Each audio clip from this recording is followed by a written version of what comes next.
നമസ്കാരം, ഞാൻ മനോജ് നെടിയാക്കൽ. പുതിയൊരു വീഡിയോയിലേക്ക് എല്ലാവർക്കും സ്വാഗതം. റബ്ബർ വില കുതിക്കുന്നു. റബ്ബർ വില ഉയരാനുള്ള കാരണങ്ങളാണ് ഇന്ന് ഞാൻ ഈ വീഡിയോയിലൂടെ പറയുന്നത്. ഇടനിലക്കാർ മാറി നിൽക്കുന്നു. റബ്ബർ കർഷകർക്ക് ഇത് നല്ല കാലം. പശ്ചിമേഷ്യൻ യുദ്ധത്തിൽ ഇടിഞ്ഞ റബ്ബർ വില തിരിച്ചു കയറി.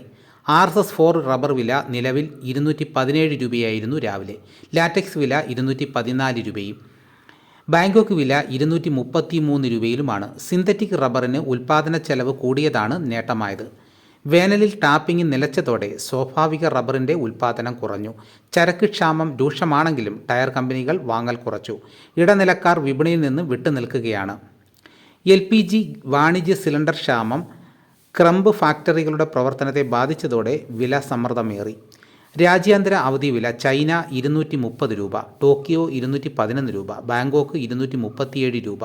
റബ്ബർ വില കുറച്ച് ദിവസം കൊണ്ട് സ്റ്റഡിയായിട്ട് നിൽക്കുകയായിരുന്നു. പിന്നെ ഇന്നാണ് റബ്ബർ വില കുതിച്ച് കയറിയത്. അപ്പോൾ റബ്ബർ വില കൂടാനുള്ള കാരണങ്ങളാണ് ഇപ്പോൾ ഞാൻ ഈ വീഡിയോയിലൂടെ പറഞ്ഞത്. അപ്പോൾ നമുക്ക് റബ്ബർ കർഷകരെ സംബന്ധിച്ചിടത്തോളം വളരെ സന്തോഷം നിറഞ്ഞ ഒരു വാർത്തയാണ് ഇപ്പോൾ വന്നിരിക്കുന്നത്. അതുപോലെ തന്നെ കുരുമുളകിനും ഡിമാൻഡ് ഏറുന്നു. ഉത്തരേന്ത്യയിലെ മസാല കമ്പനികൾ ഡിമാൻഡ് കൂട്ടിയതോടെ കുരുമുളക് വില കിലോയ്ക്ക് 5 രൂപ ഉയർന്നു. വില കൂടുമെന്ന പ്രതീക്ഷയിൽ കച്ചവടക്കാർ വാങ്ങുന്നില്ല. വിയറ്റ്നാമിലും ശ്രീലങ്കയിലും വിളവെടുപ്പ് തുടങ്ങിയതോടെ ഇറക്കുമതി മുളക് ലഭ്യത കൂടുമെന്നതിനാൽ വില കുറഞ്ഞേക്കും.